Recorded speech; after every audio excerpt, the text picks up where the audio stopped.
এবং উনি প্রথমে এসে আমাদের এলাকাবাসীর অনেকের সাথে সাক্ষাৎকার নিচ্ছে এবং শুনছেন যে এই জায়গায় আমি এটা করতে চাই, আপনারা কি বলেন? কাকা, আপনার এই যে উনি শফিক ভাইয়ের কথা বললো, ধরেন শফিক ভাই মাথা থেকে যে এই বুদ্ধি প্ল্যানটা আসছে, এত বছর আপনি ধরেন বয়স কয় বছর হবে?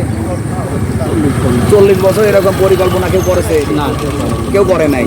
তো হঠাৎ করে যখন এই পরিকল্পনা উনি করলো, আপনাদের এলাকার মানুষজন বাধা দিল না? মানে ভালো কাজ দিলে বাধা দেয় নাই। একজন আরেকজন ব্যক্তি আছে। আসসালামু আলাইকুম। আমি জানি না আপনি হুজুর কিনা। হঠাৎ করে ভিডিও করতে করতে সোহাগ এই ঘরটা দেখা, এই ঘরের কথা দেখলাম। পরে শুনতে যেটা নাকি মসজিদের পাশে টিউবওয়েলও আছে, সব টিউবওয়েলটাও দেখায়। এই জায়গায় যে এই মসজিদটা হলো, এটা কি মানুষের উপকার হলো নাকি ভালো হলো? অবশ্যই উপকার, 100% উপকার। কারণ এখানে এই যে মানুষ এখন আসছে, এখন আজানের টাইম হয়ে যাচ্ছে, কিছুক্ষণ পরে মাগরিবের আজান দিবে। অনেক মানুষ এদিকে 2-3 কিলো ফাঁকে মসজিদ, এদিকেও 2 কিলো ফাঁকে। দেখা যাচ্ছে আমরা এখানে 10 জন মিলে একটা জামাত করে নিই, তো অবশ্যই নিঃসন্দেহে ভালো কাজ।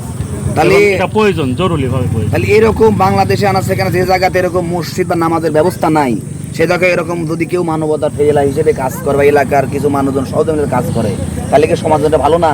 অবশ্যই ভালো, এবং শুধু দুনিয়ায় ভালো না, আখিরাতেও ভালো। যেই কাজটা করতে শফিক ভাইয়ের মাধ্যমে কাজটা করছে, সম্ভব। উনি আমাদের আটঘুরে যান, ধলেশ্বর গ্রামে বাড়ি উনার। হ্যাঁ, অবশ্যই তিনি একটা ভালো কাজ করছে, ভালো উদ্যোগ নিচ্ছে।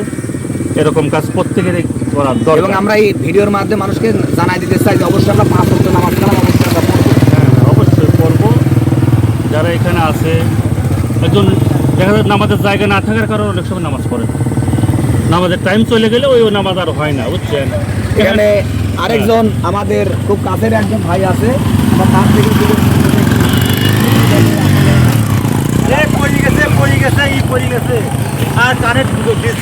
রাস্তাঘাটে আমাদের কথা বলার জন্য অনেক মানুষই থাকে। চলন্ত একজন ব্যক্তিকে আমরা কিছু বলি। আসসালামু আলাইকুম ভাই। ওয়ালাইকুম আসসালাম। ভাই, এই যে আপনাদের এলাকা মানে আমাদের পাশেই আর কি, এই যে একজন মানুষ এরকম এই জায়গায় মসজিদ করতেছে, এটা আপনার মতামত কি?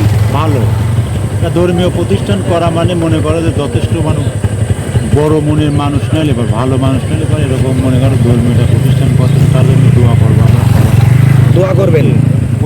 এতদিন তো কেউ করে নাই। হ্যাঁ, এতদিন তো কেউ করে নাই। এতদিন পরে নাই, হয়তো মনে করে এই ধরনের লোক এই সব জায়গায় পৌঁছেছিলেন না, হয়তো মনে করেন আস্তে আস্তে সমস্ত জায়গায় আমার জানা মতে আপনাদের অসংখ্য মানুষ এখানে মাঠে কাজ করে, দিনের বেলা হোক, আসর হোক, মাগরিব হোক। যদি এখানে টিউবওয়েলের ব্যবস্থা করা হয়েছে, মসজিদের ব্যবস্থা করা হয়েছে, সেই মানুষজনের জন্য কি দোয়া করা যাবে না যে মানুষটা করে দিচ্ছে? হ্যাঁ, অবশ্যই দোয়া করা। আপনাকে অসংখ্য ধন্যবাদ।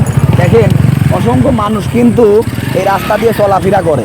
আমরা কিন্তু ওইভাবে ভিডিও করতে পারি না, শুধু বিনোদনের জন্য আমরা এই জায়গাতে আসছি।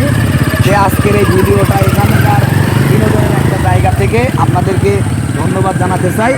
এবং আমাদের ভিডিওতে সচরাচর আপনারা অনেকে আমাকে কমেন্ট করেন যে আমার ভিডিওর ক্যামেরাম্যানকে, ঠিক আছে সোহাগ, তুমি না এটা?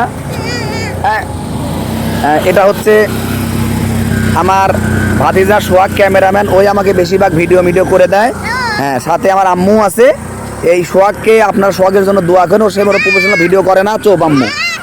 তাহলে আমরা পরবর্তী পাঠের জন্য দুইটা ভাইকে অসংখ্য ধন্যবাদ ভাই, আপনাদের মহামূল্যবান বক্তব্য দেওয়ার জন্য। এবং দোয়া করবেন আমাদের জন্য, আমরা যত মানুষ যে ভালো কাজগুলো করে সেই ভালো কাজটা যেন আমরা সমাজের বুকে বিভিন্ন জায়গায় পৌঁছে দিতে পারি, সেজন্য আমাদের জন্য দোয়া করবেন। আসসালামু আলাইকুম রহমতুল্লাহ। এবং আমাদের ভিডিওটা 2-3টা পার্টে আমরা দিব, আপনারা রেডি থাকবেন।